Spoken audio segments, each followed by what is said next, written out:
একটা ছোট্ট গ্রাম ছিল। গ্রামের এক কোণায় দাঁড়িয়েছিল একটা পুরনো স্কুল।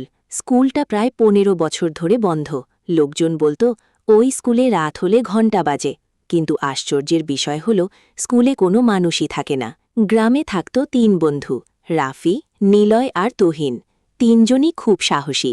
একদিন তারা ঠিক করল আজ রাতেই তারা ওই স্কুলে যাবে। চারদিকে ঘন কুয়াশা, ঝিঝি পোকার ডাক আর ঠান্ডা বাতাস। 3 বন্ধু টর্চ হাতে স্কুলের সামনে এসে দাঁড়াল। স্কুলের গেটটা নিজে থেকেই কড়কড় শব্দ করে খুলে গেল।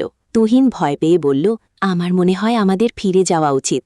কিন্তু রাফি বলল, এত দূর এসেছি, এখন ভয় পেলে চলবে? তারা ধীরে ধীরে ভেতরে ঢুকল।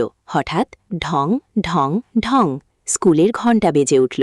3 জন চমকে উঠল, কারণ ঘণ্টাটা নিজে নিজেই নড়ছে। হঠাৎ করিডোরের শেষ মাথায় সাদা কাপড় পরা একটা ছায়া দেখা গেল। ছায়াটা ধীরে ধীরে হাঁটছে, আর মাটিতে তার কোনো পায়ের শব্দ নেই। নিলয় কাপা গলায় বলল, ওটা মানুষ নাকি? কেউ উত্তর দিল না, কারণ সবাই ভয় পেয়ে গেছে। হঠাৎ ক্লাসরুমের দরজা ধপ করে বন্ধ হয়ে গেল।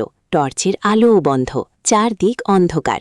এরপর তারা শুনতে পেল একটা ছোট্ট মেয়ের কণ্ঠ, আমার খাতা কে নিয়েছে? রাফি সাহস করে টর্চ জ্বালালো, আর তখনই তারা দেখল একটা ছোট্ট মেয়ে বেঞ্চের ওপর বসে আছে। চোখ দুটো পুরো কালো, আর হাতে পুরনো একটা খাতা। মেয়েটা ধীরে ধীরে বলল, আমি পরীক্ষার দিন এখানে আটকা পড়েছিলাম। কেউ আমাকে বাঁচাতে আসেনি। এখনো আমি আমার খাতা খুঁজি। হঠাৎ পুরো স্কুল কাঁপতে শুরু করল। দেয়ালে ফাটল ধরল। 3 বন্ধু দৌড়ে বাইরে বেরোতে লাগল, কিন্তু গেট বন্ধ। ঠিক তখনই রাফির চোখে পড়ল মাটিতে পড়ে আছে একটা পুরনো খাতা। সে খাতাটা তোলে মেয়েটার দিকে বাড়িয়ে দিল। মেয়েটা খাতাটা হাতে নিয়ে হাসল, আর তারপর ধীরে ধীরে অদৃশ্য হয়ে গেল। সাথে সাথে স্কুলের দরজা খুলে গেল। সবকিছু শান্ত হয়ে গেল।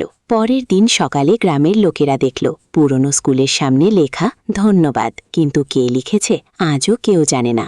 গল্পটা যদি ভালো লাগে তাহলে লাইক, কমেন্ট এবং শেয়ার করে দাও। আর পরবর্তী ভিডিওর জন্য চ্যানেলটিকে সাবস্ক্রাইব করে দাও।